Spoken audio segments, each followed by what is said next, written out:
I don't have time for this hand-waving nonsense. That is what Gerald Whitfield said 43 minutes before a military convoy arrived at his grocery store. Henderson's market in downtown Savannah smelled like fresh bread and rotisserie chicken, the kind of smell that made people linger in the produce section longer than they planned. Fluorescent lights hummed overhead, casting that particular clinical brightness that made everything look slightly unreal, the apples too red, the lettuce too green, the linoleum floor reflecting light like a sheet of water. The store was busy for a Wednesday afternoon. A handful of customers pushed carts through the aisles, their voices creating a low murmur that filled the space between the humming lights and the occasional beep of a scanner at checkout. Katie Morrison moved through produce with the kind of efficiency that came from doing something 10,000 times. Her nurse's scrubs were still on, the pale blue ones from Cedar Creek Medical, the clinic just 4 blocks north where she'd finished a 12-hour shift 30 minutes ago. Her canvas tote was slung over one shoulder, nearly empty, waiting to be filled. She reached for a bag of gala apples, her hand steady and precise, each movement economical like she was conserving energy for something more important. A scar ran along her left forearm, barely visible beneath her sleeve, the kind of scar that told a story but gave no details away. As she selected a second bag of apples, something slipped from her scrub pocket. A military challenge coin, tarnished from years of carrying, hit the linoleum with a specific sound, not a clink, more like a thud with a metallic edge. Katie's eyes tracked it immediately. She bent down, retrieved it in one smooth motion, and tucked it back into her pocket with a glance that lingered just a fraction longer than casual. The coin mattered. That was clear in the way she touched it, the way she made sure it was secure. She was straightening up, already moving back toward the apples, when the commotion near the deli counter registered. Not loud enough to be a fight. Loud enough to be wrong. A middle-aged man in a faded Marine Corps cap stood at the deli counter, his hands moving in rapid, precise gestures. American Sign Language. His body language was frustrated but controlled, the kind of frustration that came from being misunderstood repeatedly, the kind that wore you down like water on stone. The counter worker, a young kid probably 19 or 20, stood with his hands at his sides, looking completely lost. He kept glancing toward the back of the deli, searching for help that wasn't coming. That was when Gerald Whitfield approached. The store manager was 53 years old, 5'10", carried himself like he owned more than just a grocery store, like he owned the entire block, the entire city, maybe the right to decide who belonged in public spaces and who didn't. He wore an expensive polo shirt with the Henderson's Market logo embroidered over the left chest, and his face was already arranged in an expression of theatrical disgust, the kind of expression that said he was about to perform for an audience rather than solve a problem.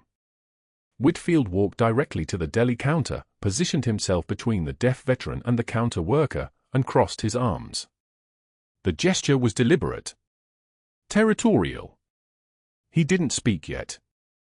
He just stood there, radiating the kind of cold certainty that came from never being challenged, never being told no, never having to consider the feelings of people he'd decided were beneath his consideration. Katie observed from produce aisle 3. She was selecting her third bag of apples, but her eyes weren't on the fruit anymore. The Marine Corps veteran tried to continue signing. His hands moved again, spelling something, explaining something, his face carrying the exhaustion of someone who'd had to explain himself 1,000 times and was tired of it. He was trying to be patient. You could see it in his movements, the deliberateness, the way he was working to communicate across a gap that shouldn't have been a gap at all. Whitfield smiled. It wasn't a kind smile. "I don't have time for this hand-waving nonsense," he announced loudly, his voice cutting across the store like a knife. He said it to the deli counter, to the young worker, to the gathering customers who were starting to notice the confrontation. He said it loud enough that 3 other people turned to look. A woman with a shopping cart paused. A man in the next aisle stopped moving. The ambient noise of the store seemed to dim, as if the building itself was holding its breath. Then Whitfield lifted his own hands. He began mimicking the veteran sign language with exaggerated, grotesque movements, flapping his hands wildly, throwing his fingers around like he was having a seizure, his face twisted into a mockery of the dignified way the Marine had been communicating. It was cruelty performed for an audience. It was the kind of thing that worked because there were always people willing to laugh at someone else's pain if you made it entertaining enough. Some of them did laugh. A middle-aged woman near the deli counter made a sound that could have been amusement. A younger man in a Henderson's employee shirt smirked. The cruel electricity spread through the small crowd like a current. Katie's jaw clenched. The movement was barely visible, a tightening at the hinge, nothing more. Her hands, still holding the bag of apples, didn't shake. Her face didn't flush. Her voice didn't catch. She simply stopped moving and watched. Whitfield was still performing, his hands still flapping in that exaggerated parody, when the Marine tried once more to communicate. The veteran's hands moved again, slower this time, more deliberate, trying to break through the mockery with clarity. He was attempting to explain something specific, his hand shapes were different now, more angular, pointing at something, trying to convey information about an order, about what he'd asked for and what he'd received instead. That was when Whitfield's voice dropped into something colder. Either speak English or get out of my store. We don't accommodate freaks here. He said it clearly. He said it loudly. He said it like he'd been holding it in, and now he was finally letting the real version of himself come out. The fake smile disappeared. What replaced it was contempt, pure and uncomplicated. The woman with the shopping cart looked uncomfortable now. The man in the next aisle had actually stepped back. But Whitfield was committed now. He'd crossed a line and apparently decided the only option was to go further. The veteran's hands trembled. Not from fear, exactly. More like the physical manifestation of having to absorb this, having to stand here in a grocery store in his own city and be spoken to like this, having to exist in a body and a condition that apparently made him disposable to this man. The Marine reached into his pocket, a deliberate movement, controlled despite the trembling, and pulled out something that caught the light. Another challenge coin. This one was different from Katie's. Older. More worn. More precious. It was his proof. His validation. His service, compressed into a small metal disc. He held it up. Not threateningly. Hopefully.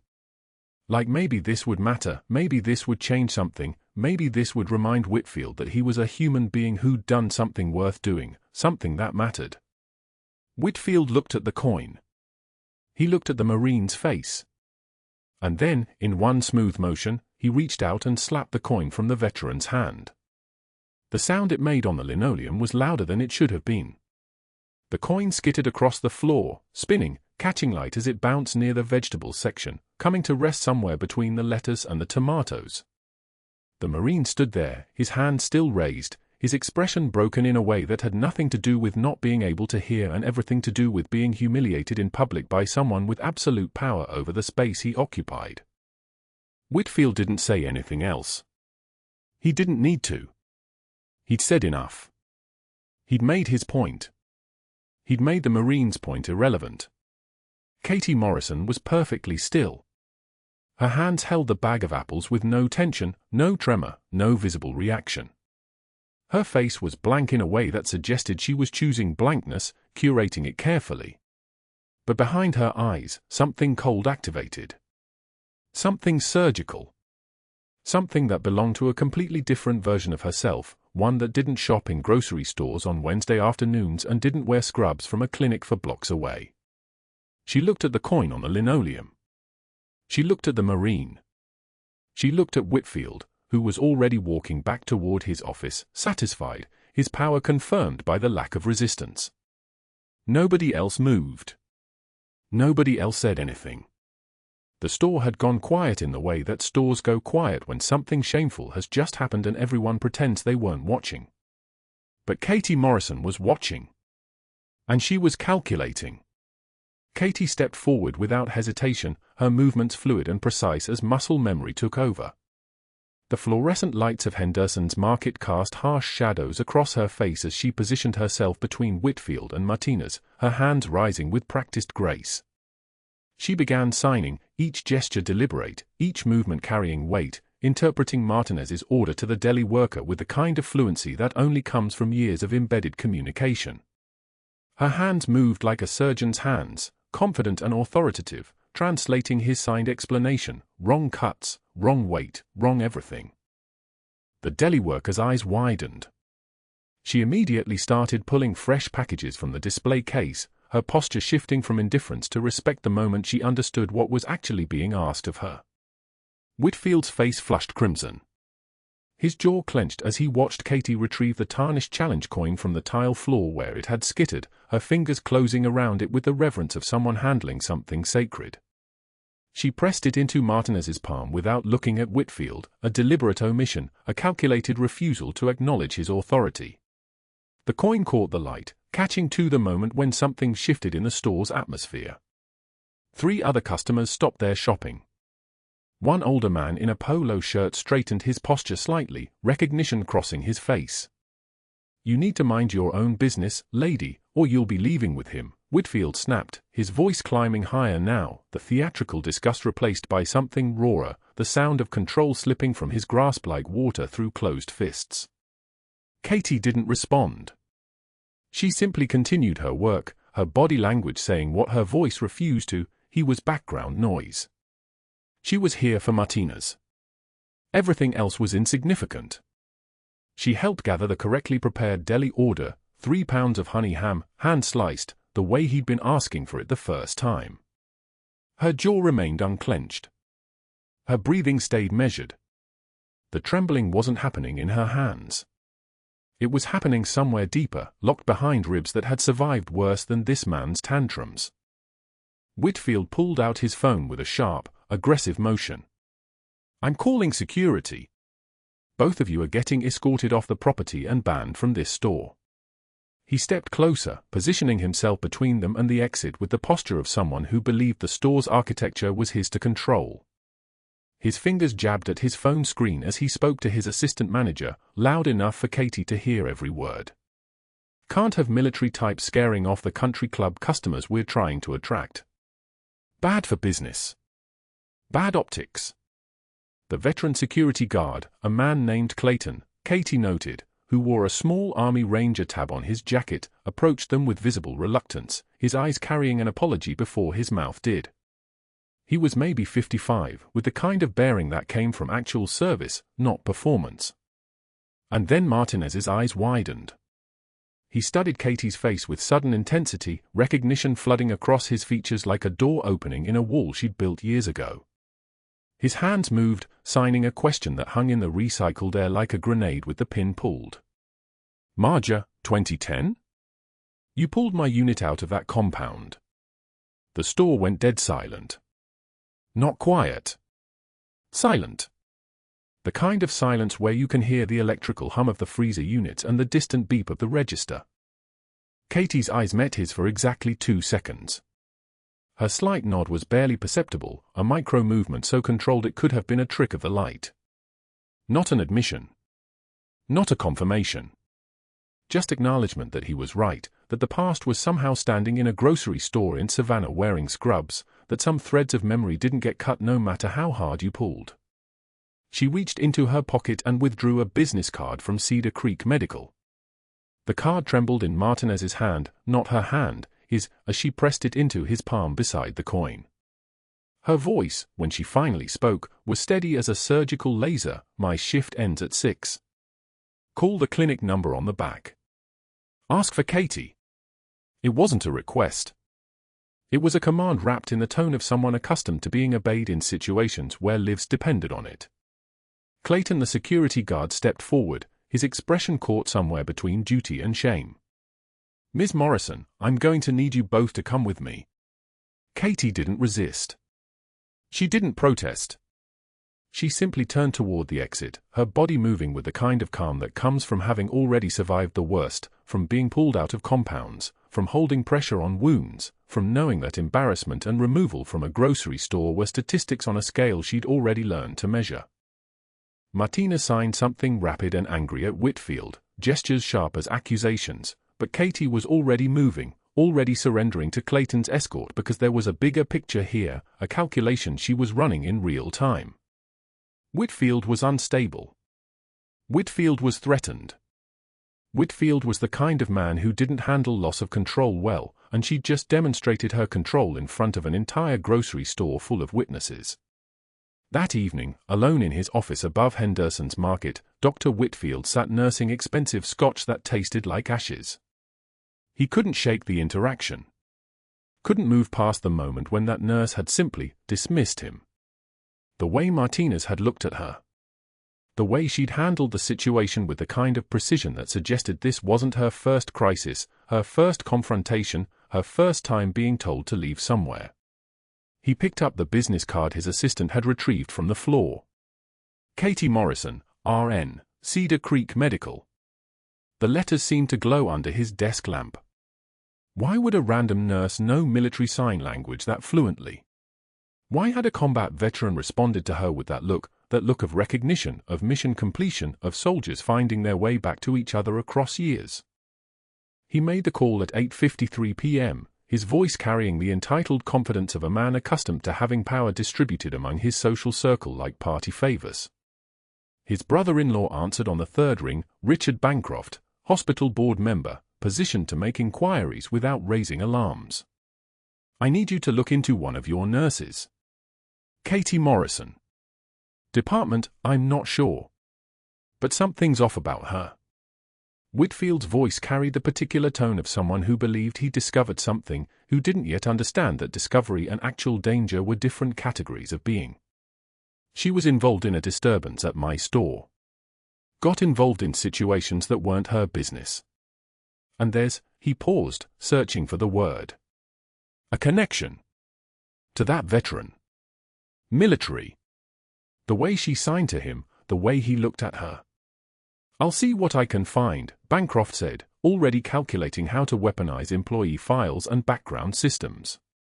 The next morning, Katie arrived at Cedar Creek Medical at 6:22 a.m., her scrubs fresh, her badge clipped to her chest, her presence announcing nothing unusual.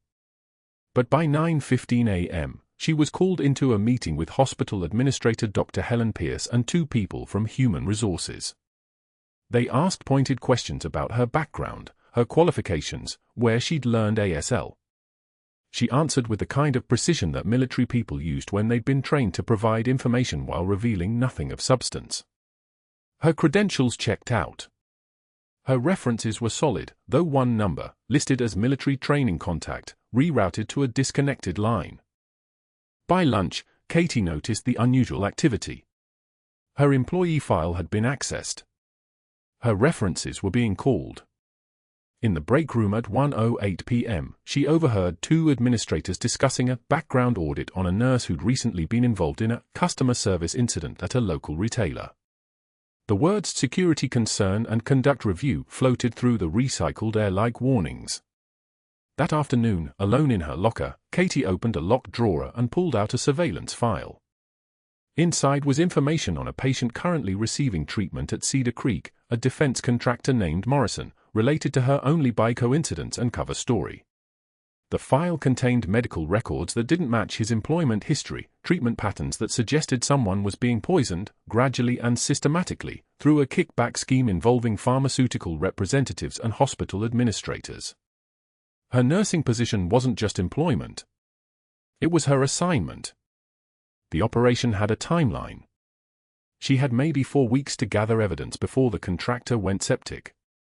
And Whitfield had just activated a network that was digging into her background.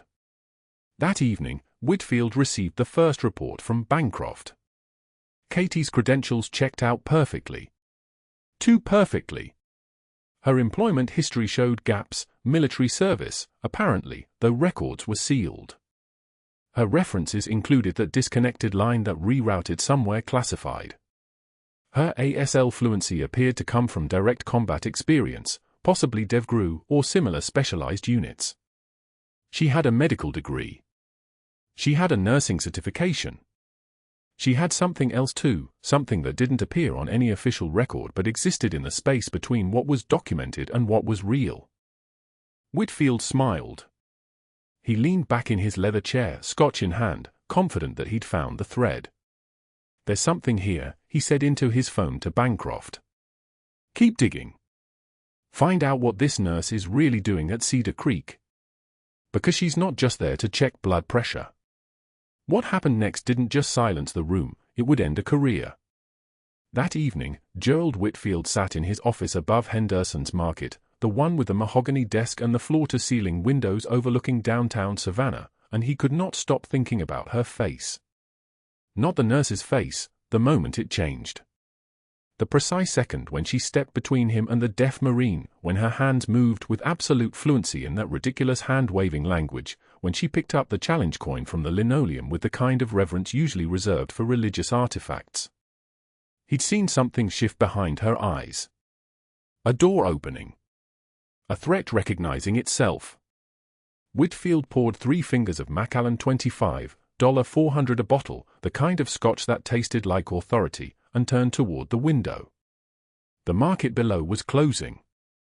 Stockers were pulling carts through the aisles. Normal people doing normal jobs. He'd built this empire on recognizing which people mattered and which ones were just inventory. Nurses were inventory. They followed protocols. They deferred to managers. They certainly didn't interpret sign language with the precision of someone who'd trained in it, and they absolutely did not have the kind of composure that only came from having once held a rifle instead of a bedpan. The scotch burned going down. Good. He deserved better than worry. He deserved better than having some healthcare worker, some woman in blue scrubs, undermine his authority in front of customers who still mattered, people who actually had money, people from the country club set he'd been cultivating for 3 years. But that wasn't the worst part. The worst part was that she'd given him her name on a business card. Cedar Creek Medical. Savannah's oldest private hospital, the one where his brother-in-law Dr. Conrad Whitfield sat on the board of directors. The one where they'd been working together for 7 years to quietly adjust which pharmaceutical suppliers got preferred status, which billing codes got flagged, which patient families got premium customer pricing. He'd kept that card on his desk for exactly 4 hours before making the call. The phone conversation had been brief and surgical. Conrad listened. Conrad understood. Conrad had said nothing except, "I'll handle it," and then the line went dead. That had been yesterday morning. This morning, things began to move. By Tuesday, Katie Morrison found herself scheduled for Grand Rounds, the weekly teaching session where attending physicians reviewed cases with medical students and resident physicians. Grand Rounds was meant to be educational. It was, in practice, a performance. A chance for the senior staff to demonstrate their clinical acumen and occasionally to make examples of the nurses whose charting they found inadequate or whose bedside manner they wanted to criticize. It was rarely an honor to be featured. More often it meant you'd done something wrong, and now everyone was going to know about it. Katie stood at the back of the auditorium, her badge catching the fluorescent glare, and watched Dr. Pierce Sterling, the cardiac attending, a man whose shoes cost more than her monthly rent, pull up her chart documentation on the projection screen. Her documentation from the defense contractor's case. The one she'd been detailed to monitor. The one she'd been reassigned from exactly 2 days ago with a fabricated conflict of interest claim that still made no sense. "This is an example," Dr. Sterling said to the assembled students, his voice carrying the tone of a parent explaining why a child had disappointed him, "of what we calls over-documentation." He scrolled through her notes. 3 pages of vital sign trends. A detailed timeline of the patient's mental status changes. Notation of subtle EKG variations that most nurses would have missed. Recommendations for additional cardiac monitoring. See how the nurse recorded blood pressure trends every 7 minutes instead of the required 15? This is paranoia dressed up as diligence. It wastes time. It clutters the chart. And in a busy hospital, wasted time costs lives because we're not managing other patients who actually need our attention. The students took notes. A few glanced toward the back of the room where Katie stood, trying to place her. She didn't move. She didn't blink. Her hands remained at her sides, steady as stone, even though she was watching her own clinical judgment being dismantled in front of 40 people. Even though she knew, with the kind of certainty that came from operational experience, that those blood pressure trends had caught a deterioration pattern that a 15-minute interval would have missed completely. Overachievement, Dr. Sterling continued, clicking to another section of her notes, is often a sign of insecurity. The nurse compensates for lack of confidence by over-documenting, by making themselves look busy, by trying to be the hero of every case. He smiled at his own observation, the way senior physicians did when they'd made a point that felt both brilliant and cruel. In a teaching hospital, we teach by example. This chart is an example of what not to do. The presentation moved on. 5 minutes later, it was over. The students filed out. Katie waited until the room was empty, then walked to the stairwell because elevators always felt like traps when you were trying not to show what you were feeling. 2 days later, she was reaching for her coffee in the break room vending machine when she heard the voice behind her. Still playing hero for lost causes, Scrubs. Gerald Whitfield stood in the doorway of the break room wearing a tailored suit that probably cost $2,000 and an expression that suggested he'd come specifically to find her. He was visiting his brother-in-law, he explained without being asked. Just checking in on the family business. Thought he'd walk the halls, see the facility where everyone worked so hard. Heard you're quite the overachiever here too, he said, stepping closer. Heard you got called out in grand rounds. That must have been embarrassing. Trying too hard is never a good look. People who try too hard usually have something to hide. He smiled. The kind of smile that came from a man who believed he'd won something. Careful with that, would you? The hospital takes care of its own, but only if their own know how to stay in their lane. Katie took her coffee from the machine. The plastic cup was hot against her palm. She said nothing because speaking would have required her to make a choice, and in that moment, every choice involved crossing a line that couldn't be uncrossed. Instead, she turned and walked past him, her shoulder nearly brushing his suit jacket, and kept walking until she reached the cardiac unit. The defense contractor, his name was Marcus Chen, 62 years old, retired aerospace engineer with a heart rhythm that was deteriorating in a pattern that matched the documented progression of myocardial infiltration, was no longer her patient. Dr. Sterling had made that clear 3 days ago. The administrator had made it clearer, conflict of interest, Katie. Nothing personal. The patient needed to be managed by someone without bias. Someone without whatever agenda it was that made her so invested in his case. But that wasn't the worst part. The worst part came on Thursday when Katie pulled her monthly assignment sheet and saw that her caseload had been restructured. 3 complex cardiac patients had been reassigned. 3 patients with conditions that required the kind of detailed, obsessive monitoring that had apparently earned her a reputation as a paranoid overachiever. In their place, she'd been given 4 routine post-surgical monitoring assignments. Good patients, stable patients, patients who didn't require anything beyond basic vital sign checks every 2 hours. It was, technically, not a punishment. It was, in practice, a cage. That evening, Katie found herself in the hospital chapel. She hadn't been raised religious, and she didn't come here to pray. She came here because it was one of the few places in Cedar Creek Medical where people didn't expect you to perform.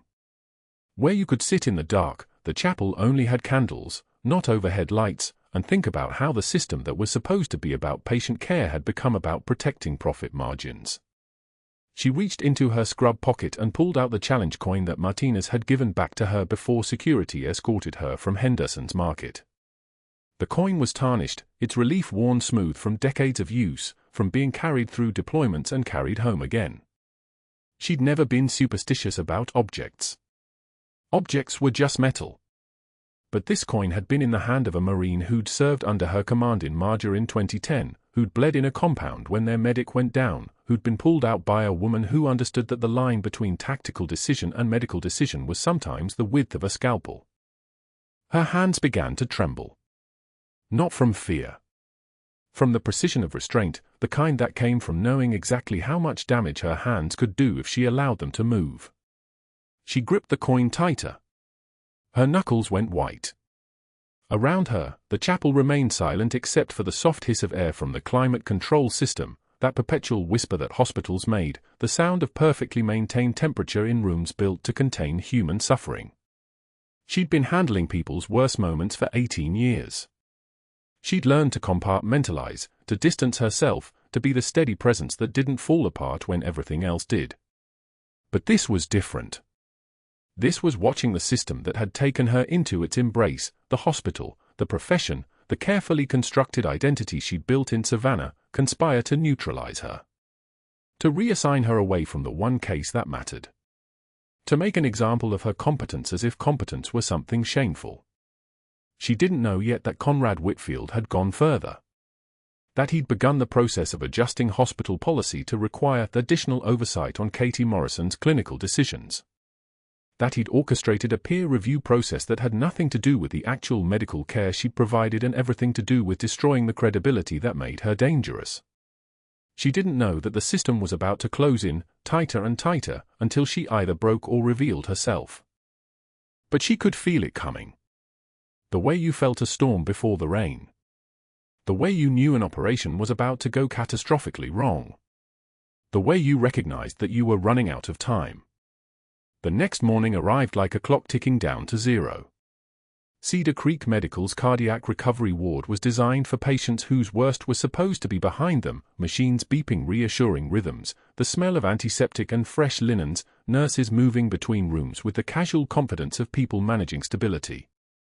Thomas Brenner, the defense contractor who'd been admitted 3 days ago for post-operative monitoring following routine valve replacement, was supposed to be discharged within 48 hours. He was wealthy enough to warrant a private room on the 3rd floor. Connected enough that Dr. Whitfield himself had stopped by yesterday to assure him of Cedar Creek's exceptional care. Whitfield had made a point of mentioning the military families they served, the defense contracts they managed, the importance of discretion in these matters. Katie Morrison was not assigned to Brenner's room. She hadn't been assigned to any cardiac patient since Whitfield's reassignment order, and she'd spent the morning in the pediatric ward, changing dressings on a 7-year-old's laceration with the kind of mechanical precision that came from knowing her every move was being scrutinized. The hospital had become a maze of surveillance and restriction. She moved through it like someone traversing a minefield in the dark, aware of each step, knowing one wrong placement could detonate everything. Her hands remained steady. Her expression remained composed. The fracture in her military composure that had appeared in the chapel had been sealed back up, welded shut. Soldiers didn't break. They adapted. The code alarm sounded at 8:22 a.m.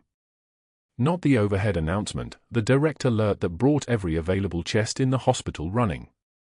Katie was walking past the cardiac ward when the sound hit, and muscle memory moved her before her brain could calculate the risk. She was out of rotation. She was under investigation. She was supposed to keep her head down and wait for the system to chew her up and spit her out. She pushed through the cardiac unit doors anyway.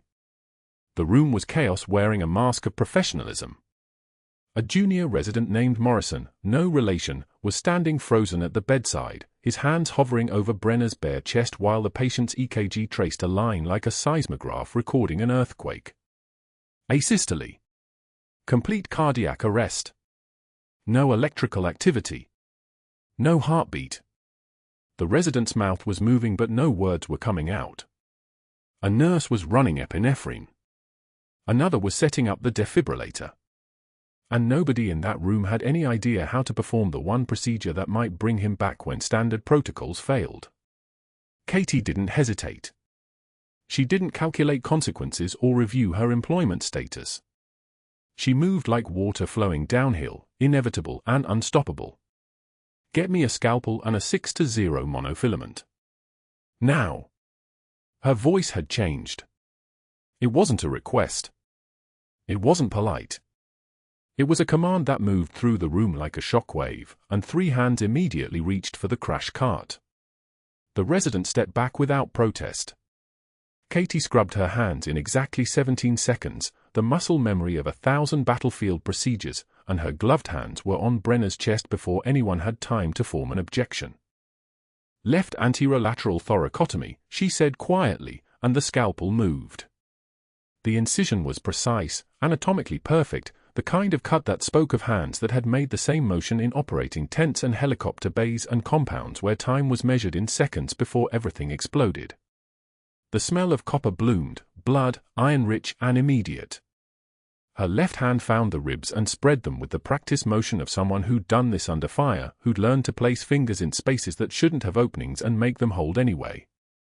Cardiac massage. Direct contact. Come on, Thomas.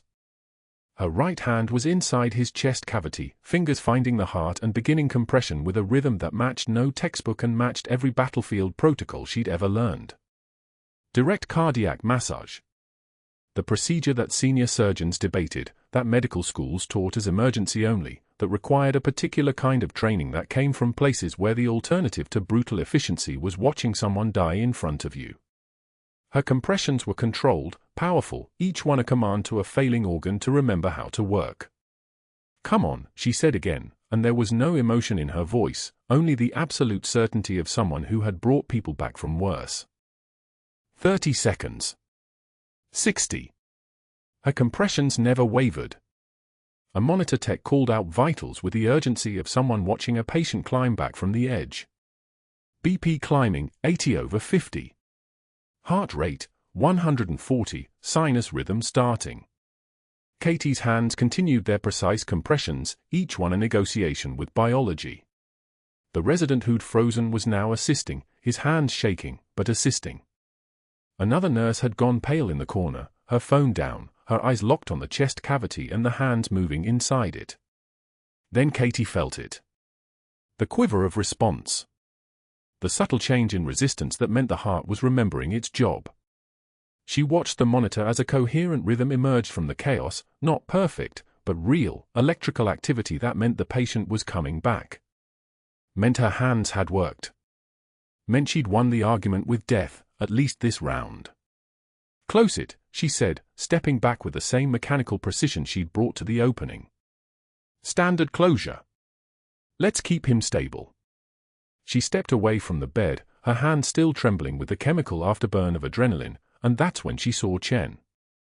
Dr. Chen, technically, a resident who'd rotated through Cedar Creek 3 months ago and had gone quiet, the way people do when they've recognized something in you and decided not to say anything. Except his pale face and the way his eyes were locked on her hand suggested he'd recognized something anyway. The way she'd performed direct cardiac massage. The technique. The efficiency. The absolute absence of hesitation that came from having done it before in places where the stakes were written in blood and dust and mission parameters. His lips moved before he could stop them. That's not textbook. That's... I saw DivGru medics do that exact procedure. The words hung in the sterile air of the operating room like a flare in the night sky, bright enough for anyone who was looking. His face went redder than the blood on Katie's gloves. Sorry. That was incredible, whatever that was. He was trying to backtrack. Too late. Katie's eyes met his for exactly 1 second. A communication that needed no words. A plea without sound. Don't. But the damage was already flowing downstream, carried by the current of hospital gossip and observation. Someone had heard. Someone had always heard. The question was who, and when they would decide to report it. The answer came within an hour. Katie was still in her scrubs, still running on the chemical high of a successful code, when a messenger arrived from administration. Not a page. Not an email. A direct summons. She walked the corridors of Cedar Creek like she was walking to a firing line, because that's what it was, and entered the administrative suite to find Dr. Whitfield's brother-in-law behind a desk that suddenly seemed very large. Sit, he said. No preamble. No congratulations on saving a life. Katie Saturday. Your unauthorized intervention in Mr. Brenner's code this morning has created a significant liability issue, he began, reading from a memo that had been prepared with impressive speed. You were reassigned from cardiac care following the incident at Henderson's Market. You had no authorization to enter that patient's room or engage in any clinical intervention. Regardless of the outcome, and the outcome was positive, I'll concede that the procedural violation is substantial. Katie didn't speak. Her composure was complete now, a mask of polished ice. We're terminating your employment effective immediately, he continued. You'll return all credentials, your hospital ID, and your scrubs. A final paycheck including severance will be processed within 7 business days. There will be no reference to this incident in your file. In exchange, we ask that you sign a non-disclosure agreement regarding the specifics of your work at Cedar Creek Medical. Katie understood the calculation immediately. They were terrified. Not of her medical skills or her unauthorized code. They were terrified that whatever had walked into that operating room and saved a defense contractor's life represented something that couldn't be controlled or reassigned or silenced. Something that made questions. She stood. She signed the NDA without reading it. The signature on that paper was just paper, and she'd learned a long time ago that the things that mattered couldn't be bound by documentation.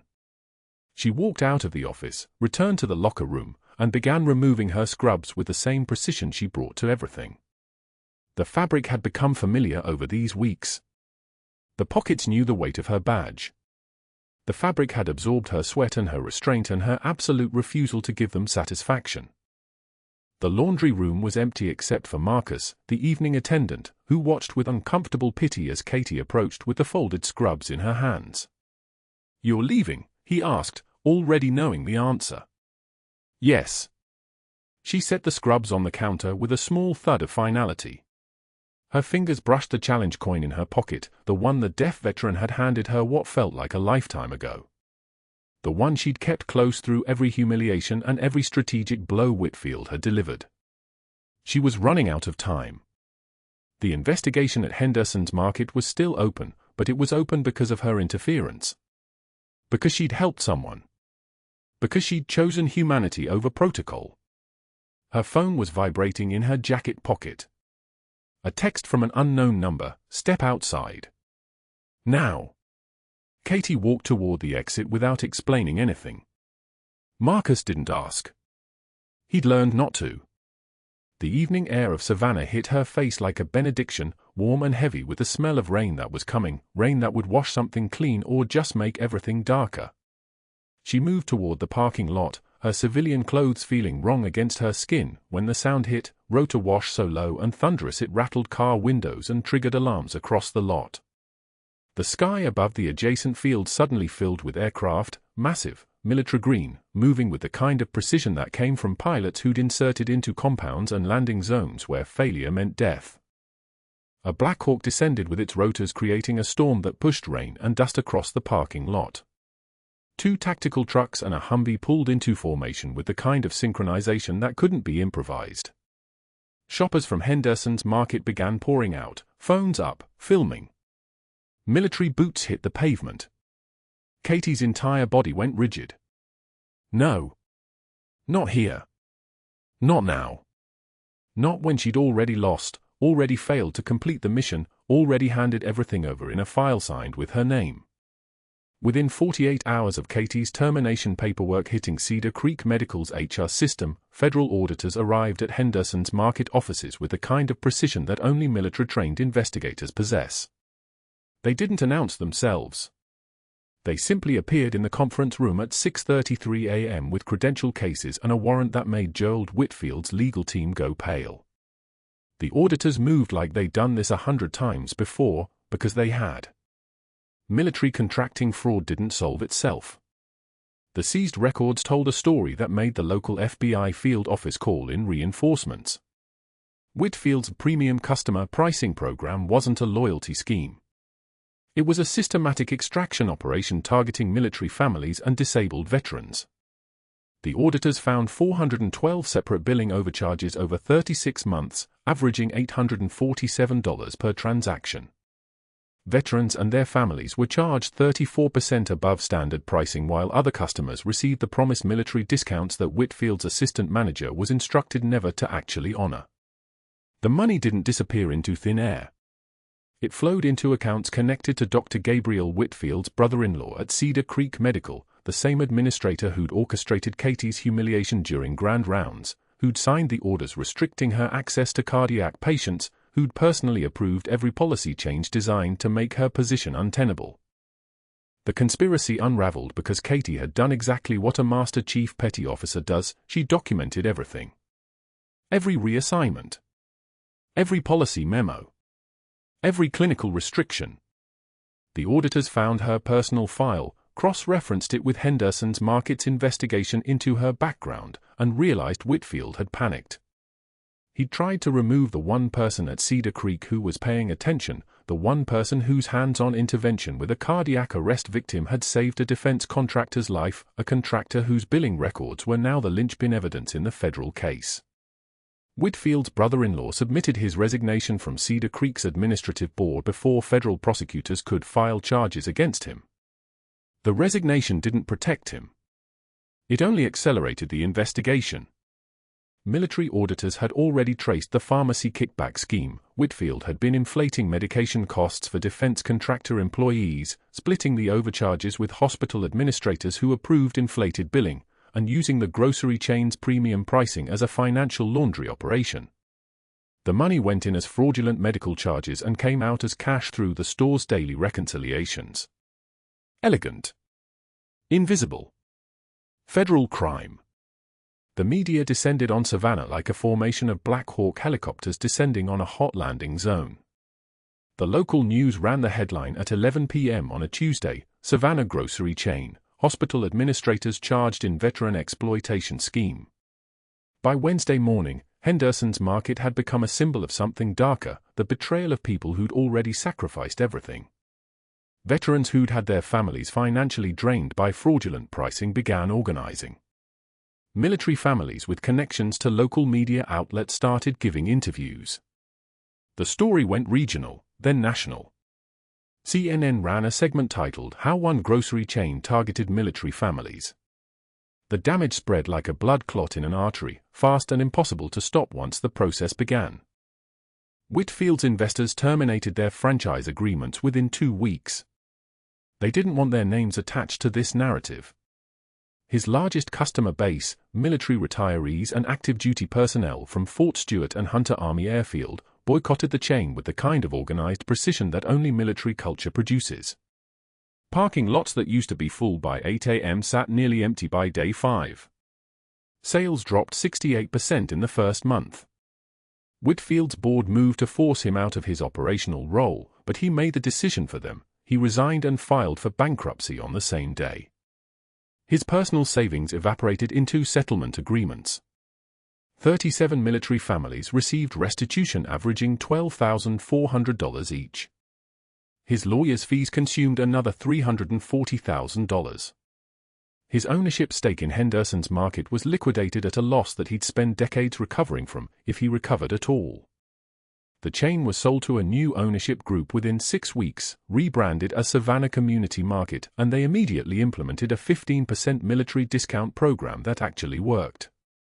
They hired Martinez, the deaf community advocate from the original incident, as their accessibility coordinator. The message was clear: this would not be the same place it had been. But that wasn't the worst part for Gerald Whitfield. The worst part was his name. In a city where 47,000 active-duty military personnel and another 89,000 military retirees lived and worked, becoming a symbol of veteran exploitation was worse than jail time. It was social execution. Restaurants refused to serve him. The country club he'd belonged to for 16 years sent him a letter revoking his membership. His kids' private school suggested that he enroll them elsewhere. His wife hired a divorce attorney. His friends, the other doctors, the hospital administrators, the country club set, suddenly didn't know his number. Katie watched his spiral from a distance, back at Cedar Creek Medical in her scrubs, where the administration had quietly rehired her with a formal apology, back pay, and a promotion to clinical director of cardiac services. Her cover was no longer necessary. The defense contractor patient had made a full recovery and provided testimony to federal prosecutors detailing exactly what Katie's intervention had saved, not just his life, but the investigation itself. Because he'd regained consciousness during recovery, and he'd heard federal agents asking about the woman who'd performed open cardiac massage. He'd remembered her. He'd talked. Chen, the combat medic who'd recognized Katie's technique during the arrest in the ER, approached her in the break room 2 weeks after her reinstatement. He was holding a coffee in one hand and carrying the weight of a choice in his eyes. "I never said anything to anyone official," he said quietly, standing at the periphery of the room where no one else could hear. "I know," Katie replied, her voice carrying the faintest warmth. "That's why you're still here." He nodded once and left. The conversation lasted 8 seconds. Everything was understood.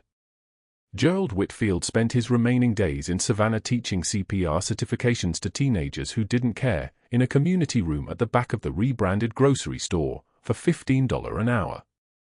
The irony of his punishment, working in the very store he'd tried to extract wealth from, teaching the one skill he'd never actually possessed, the ability to save lives instead of exploit people, seemed designed by someone with a sense of justice and a dark sense of humor.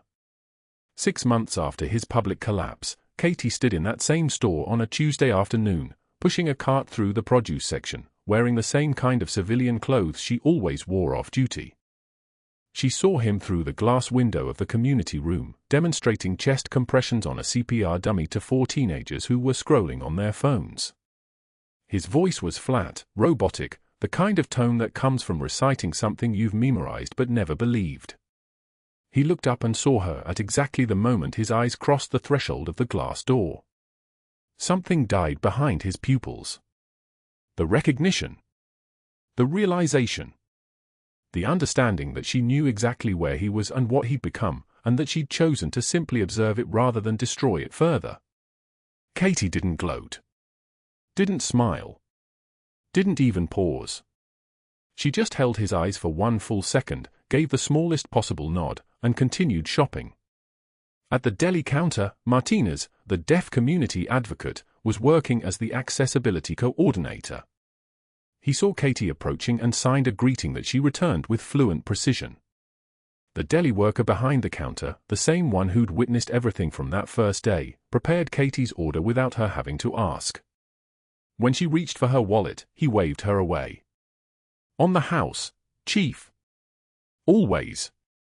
The word chief carried weight. He knew. Not specifically, but he knew something about her that transcended the uniform she wasn't wearing.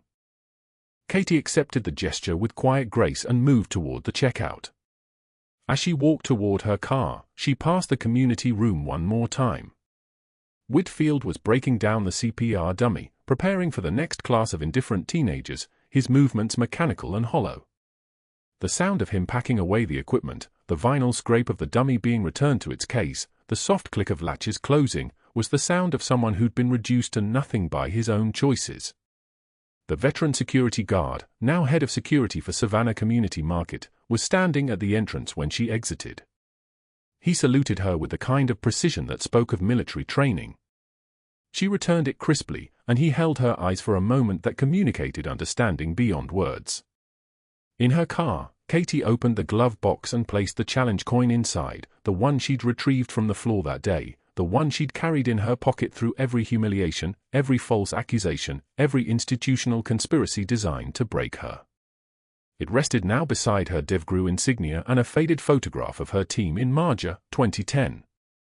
She started the engine, and on the radio, a news report mentioned the final sentencing in the Henderson's fraud case, 8 administrators facing federal charges, full restitution to victims, systemic reforms at Cedar Creek Medical, and a new oversight commission to prevent pharmacy kickback schemes in military healthcare. Katie drove toward the hospital for her night shift. In her rearview mirror, she watched Whitfield exit through the store's back entrance, carrying the CPR dummy to his 15-year-old sedan parked in the overflow lot. The car had a for sale sign in the window that had been there for 3 months. True class is what you do when the lights go out. Katie had shown her class in that grocery store, in that operating room, in every moment Whitfield had tried to destroy her. And he had shown his. The difference was, the lights always come back on. If this story moved you, if you believe in standing up for the voiceless and exposing corruption that preys on veterans and disabled Americans, please share this video. Subscribe to this channel. Let us know in the comments, what would you have done in Katie's position? Because heroes like her walk among us every single day.